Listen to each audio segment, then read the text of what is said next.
Hi friends, welcome to my channel. நம்ம இன்றைக்கி என்ன பார்க்குறோன்னா, எப்படி கூகுள் அசிஸ்டன்ட் ஆண்ட்ராய்ட் ஃபோனை செட் பண்ணது வாங்க பார்க்கலாம். கூகுள் போகலாம்.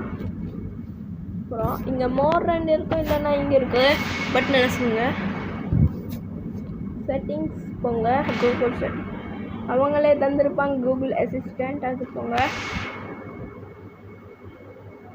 இப்படி வந்தீங்கன்னா கொஞ்சம் ஹே கூகுள் வாய்ஸ் மேட்ச் கொடுங்க. கிளிக் பண்ணுங்க, வாய்ஸ் நெக்ஸ்ட் கொடுங்க.